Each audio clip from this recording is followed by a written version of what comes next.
And now, Mr. Football, I'm taking you to the next phase of our questioning.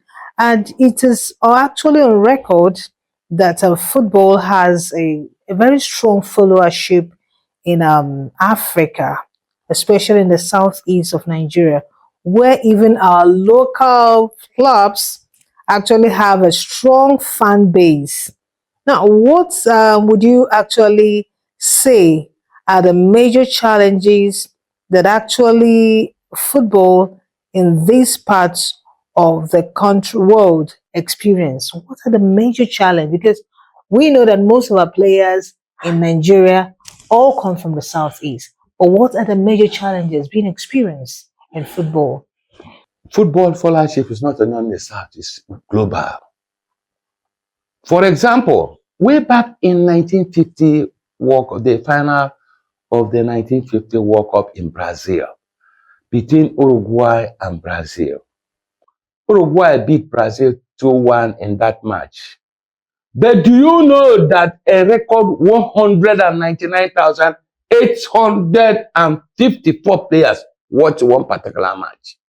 What is the population of Quebec? 500 and something thousand. What is the population of Ireland? About 400,000. So most of the people, they told you that these were people who were in the stadium. You have not talked about more than 20,000 people who were outside the stadium. What I'm trying to say is that football has had many followership. At the 1984 Olympic Games in Los Angeles, California, people who watch football alone more than the people who watch the whole of the Olympic Games. Even it has been so. 84 in Los Angeles, 88 in Seoul, South Korea, 92 in Spain, 96 in Atlanta. Are you following what I'm saying? I am. 2000 in Australia. Are you following? So the people who watch football is more than the people who watch the whole Olympic Games. You know what that means? That means football has a national and international appeal. Football is the king of sports.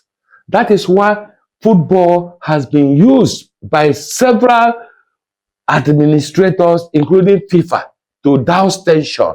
For example, when Nigeria and Biafra had a war in the 1967 to 1970, the great Pele, Edson Arantes do Nascimento, may his soul rest in perfect peace. He was one of those who encouraged me.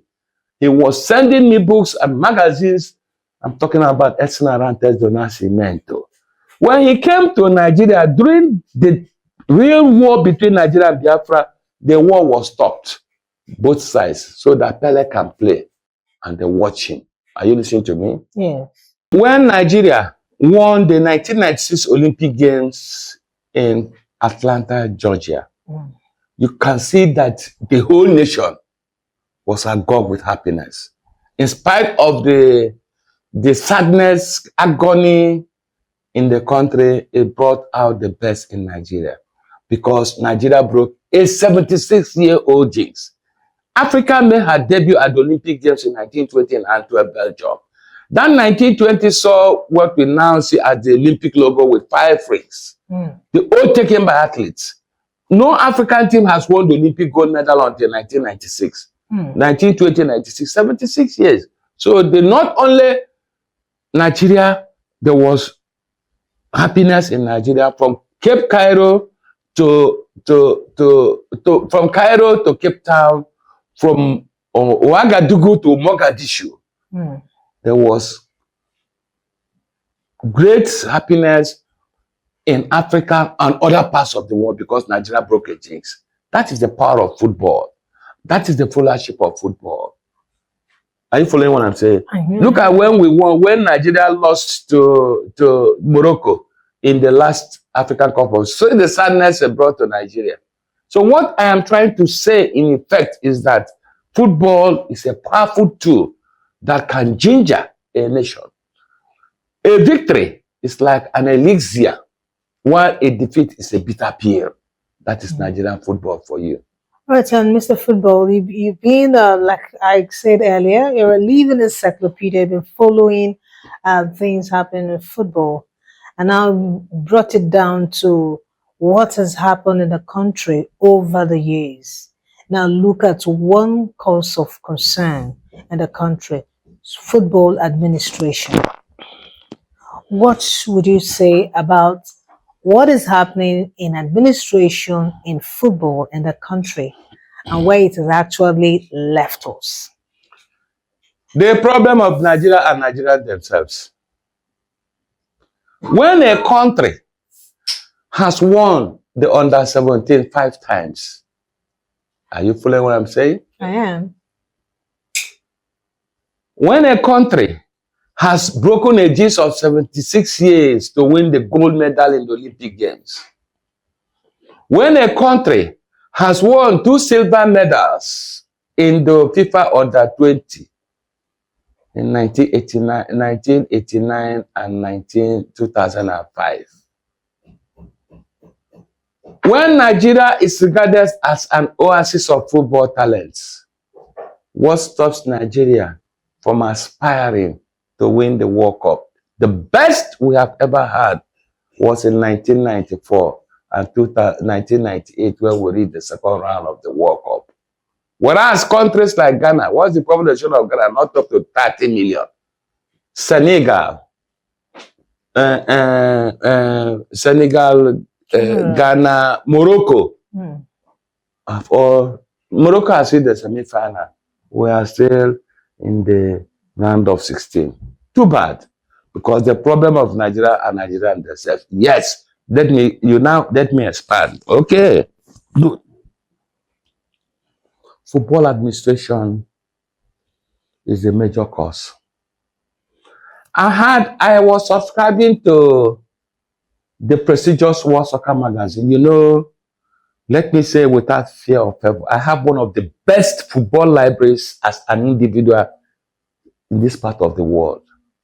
I repeat, I have one of the best football libraries in this part of the world. There was a time I had a FIFA, a World Soccer magazine. World Soccer is an authoritative football magazine that is published in London, England. They said Nigeria has over 350 footballers in Europe alone. What is the criteria of a football? Is it not 11 players? Yes. Yes, we cannot pick 11. If FIFA has what she calls University of Football. In University of Football, you have under-17. The cup is cup like this. This cup is like a flower. Now, under-20, it has opened. FIFA, like I said, has what she calls University of Football. This University of Football means from under-17, you go to under-20. From under-20, you go to under-23. Under-17 is like you have a bachelor's. Some people try to get it at that age. Under-20, it means you have a bachelor's degree and maybe have a step in your master's. Under-23 is the master's degree of football.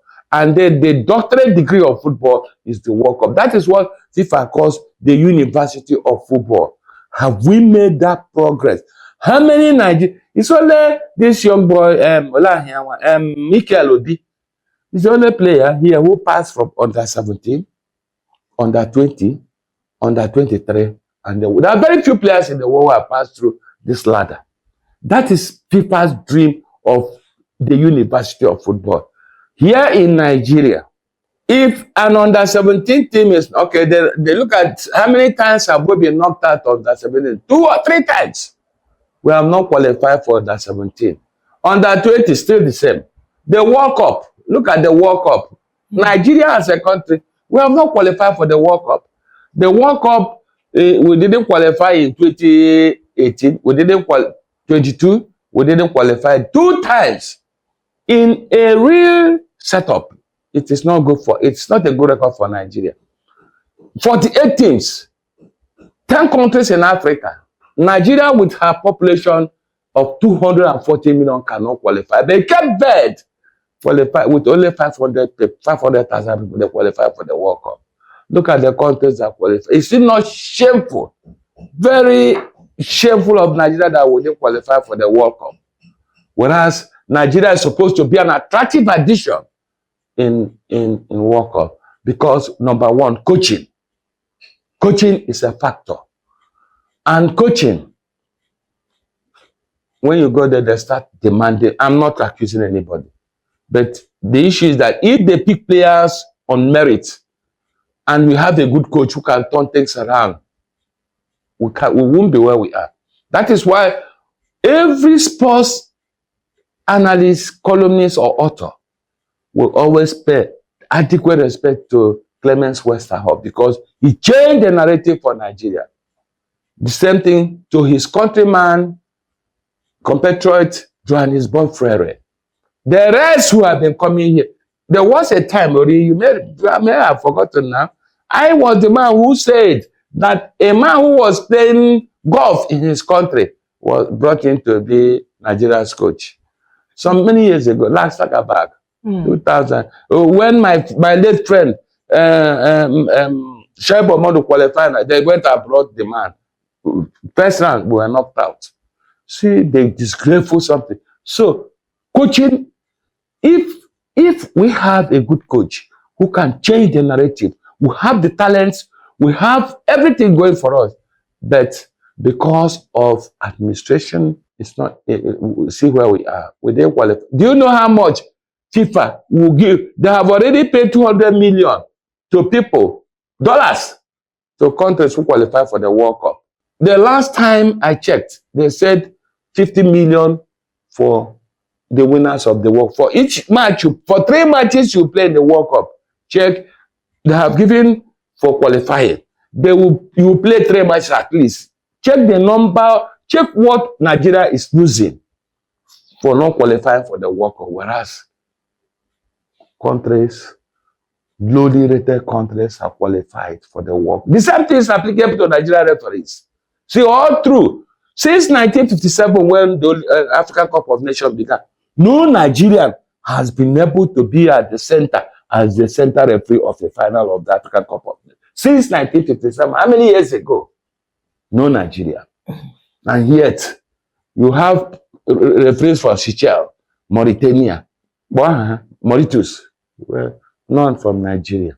It's shameful. So it boils down to our administrators. Those that are at FIFA, those that are at CAF, those are at the WAF. We have them, but because of a lot of things, that's why I always say, hold me responsible for this. The problem of Nigeria and Nigerian themselves. We don't lack the talent. Nigeria is supposed to be an oasis of football talent, where when you pick a good coach, he will change the narrative and Nigeria will become a giant killer. That is my submission. All right, and I think quite exhausting with that being Mr. Football. And we just believe that things get better because the rate of mess up in sports administration, especially football, in the country has not been something palatable.